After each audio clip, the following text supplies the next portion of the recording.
Hi guys, welcome back to the channel. So I wasn't actually going to film today, but we have come across a bit of a fault that's occurred through no fault of our own.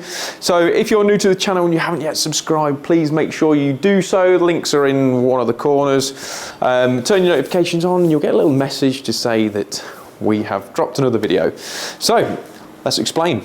So we're doing the shop at the minute, all the second fix for this place. So we have got everything all wired up, ready to go. So we're just going through our testing procedure on there. And obviously we've got it's all gone through fine until we've got to the actual lights. So how we've got it is the consumer unit's was just over there. So it comes out from there and goes all the way down to the back, which is where I've got all the main switches for the rest of the shop. So we're doing our insulation resistance testing and we have got a problem with the earth, which is CPC to line, which is a problem. So we've got those. So in other words, we've got a fixing where the live and earth are actually touching now. So since all the first fix had gone in, there has been a suspended ceiling and we've got some racking and different bits and bobs that have gone up. So we are now obviously finding what it is. So we've done a bit of tracing. So I'm going to show you how we've gone about doing the tracing and how we've exactly found the issue. Okay, so we have just going to show you in here quickly. So the light switch itself is actually at the back. So we've took that off. Because when I put all the cables in, if you can see that properly, so once I put all the cables in, you will notice that basically what I've got is I always label everything up, okay? So it's all labeled, ready to go. So I know which is my loop, which is this, that, and the other. So it just makes life a lot easier. So on there, I've got, you know, front lights, back lights, center section, the office, and all that sort of stuff. So I always have, well, I thought I'd best start on my first from the board all the way back here. So what I've done is I've took my cable out of the consumer unit, so it's all ready to go. So I'm just literally straight testing. So first of all, I've thought, right, okay, let's see what I can do and disconnect it from the switch, which is what I've done. So I've disconnected my CPC on here and also my line conductor, which is this one here. So I've disconnected those, and then when you start in fault finding, you've got to start using a bit of common sense. What's been touched, what's been different, because I know the cable runs as well, so I know where they are.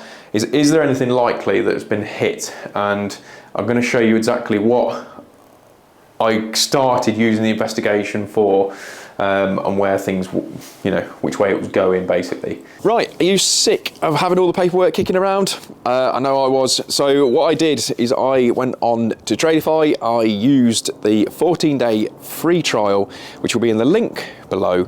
It genuinely is a free trial.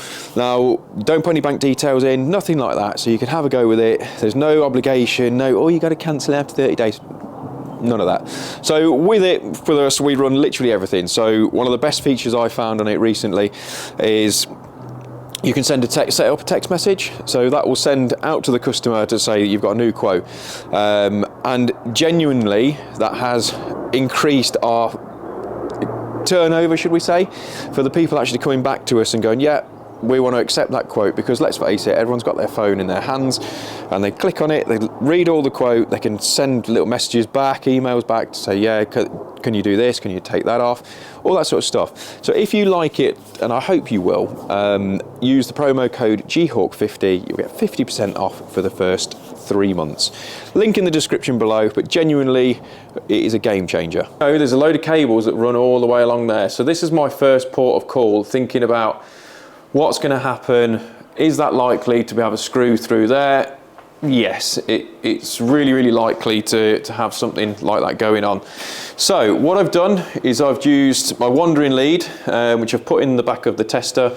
So if you don't know what a wandering lead is, it's basically, see, like this cable here, runs all the way back to the board, which is actually in this side here. Well, you can see that. So just down there.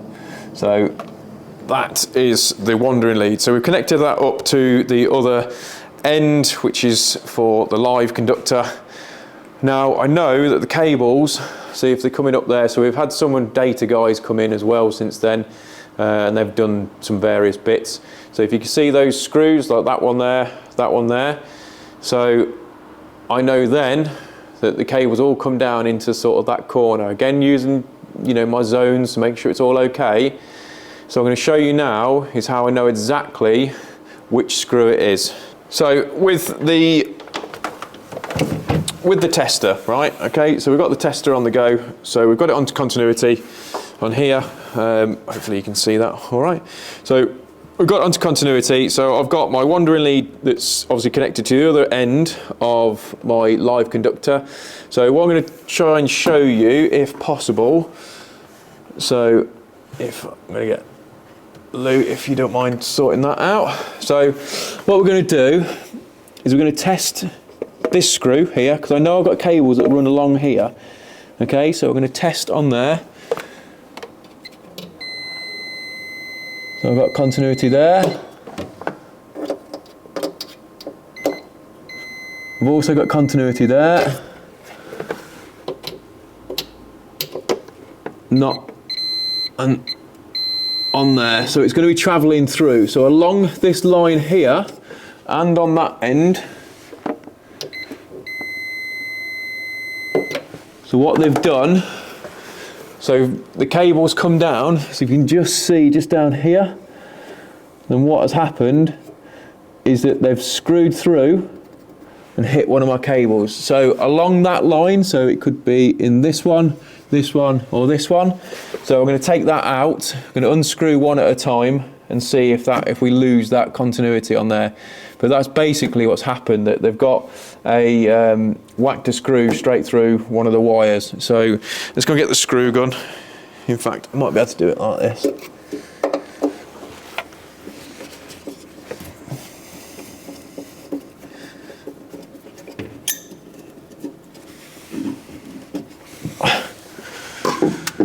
I mean, they're not massive, those screws, but so it's still there.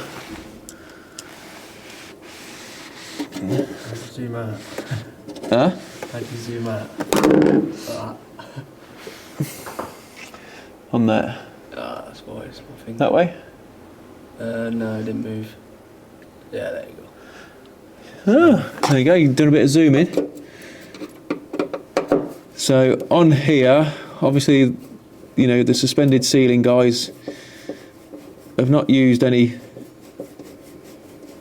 sort of common sense either.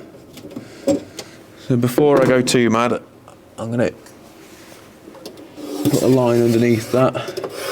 So that's exactly where it was. Let's see if it's there. So it's this one, I think. So I think this screw here, let me just double check that. Yeah. So this is where my damage is. So my damage is here. So once I've took that screw out, it's lost the continuity. So the damage is actually behind this point here. So this has got to come down. I've got to figure out how. So I'm going to have to chop some of this plasterboard out and see how bad the damage is. But I feel like we're incredibly lucky that they've not hit more than just that. Everything else is tested out okay, but that is so close. Not good. So I've got to speak to, yeah, so All the cables together. yeah, so let's just show you these.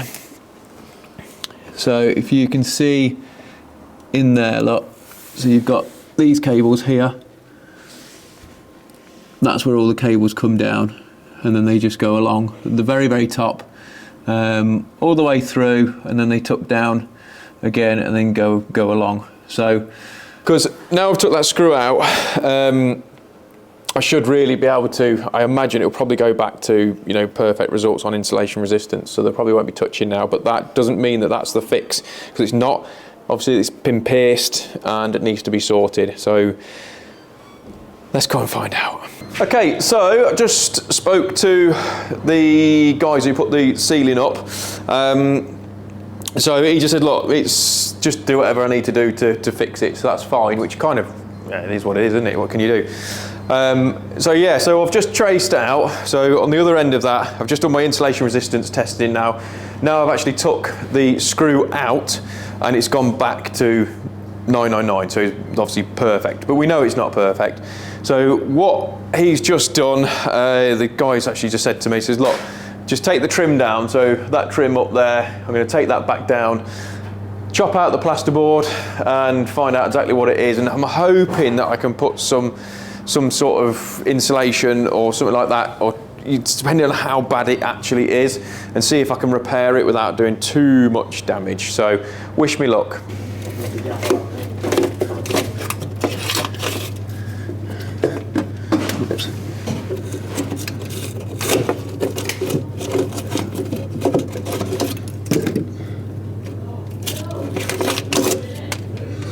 Right, where's the torch again? Yeah. Oh, torch is going flat. And there you have it. That's what it is. Just that there. Just one? Yeah. So, it's just pierced it through. Yeah, because they're only 30 mils. I think it's 32 mil, is it? They do them up. Yeah. Oh, he's really unlucky getting that. Right.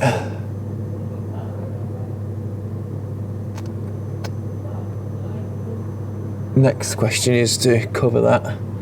How do we cover it? So, I'm going with, I think, he's really unlucky with that. Like, mental unlucky. Right. So, he has literally, it is just pierced the insulation. I mean, just pierced it. Right, so I've decided to cut it.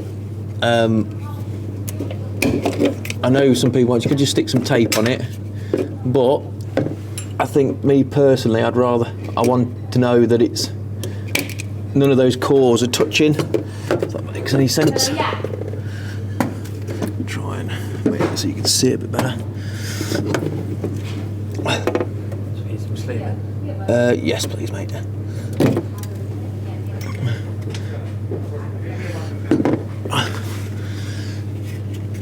So, I've got some, Lou, it's fine. Yeah.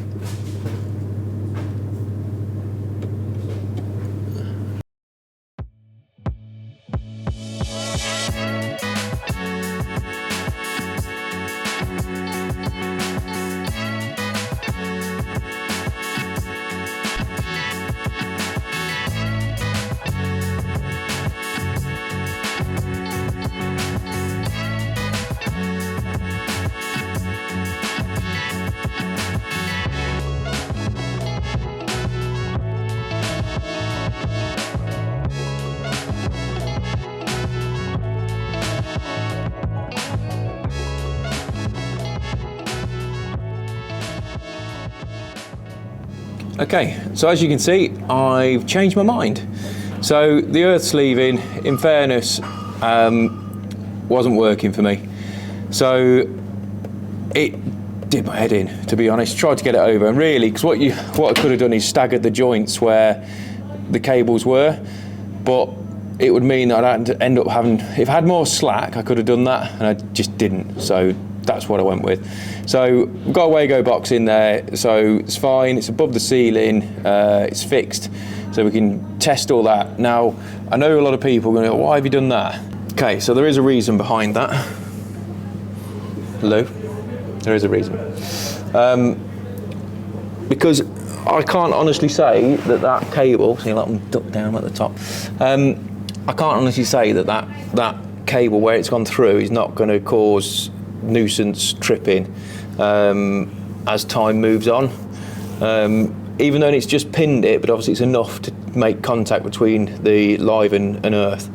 So even though that's removed that pin, and yes, technically it would work and all the rest of it, but it just doesn't sit right with me, and I thought I now know that they're not going to be in contact with each other, and that's why I've done it. So yes, so another job done, so we can get all these lights powered up. now. And yeah, and we can have some light in here with a bit of luck. Okay, so lights are all on now, all powered up, all ready to go. So we're now waiting for shop fitters to do the rest of their thing, getting all the shelves and stuff like that. So there is some additional lights coming. So down that end, there's going to be some cloud lights. So they're going to be going on, and then we've got emergency lights to put up once the rest of the panels are up as such. But yeah, so as of today, like I say, we're all sorted, but yeah, I mean, it's one of them, isn't it, where you found the fault, you know, it's nice to sort of show you how we go about fault finding that.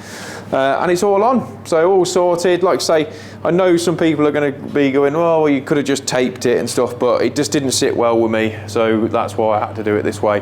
So yeah, I hope you enjoyed the video, and if you have and you've not yet subscribed, make sure you do. And yeah, thanks for watching, and see you on the next one. Take care.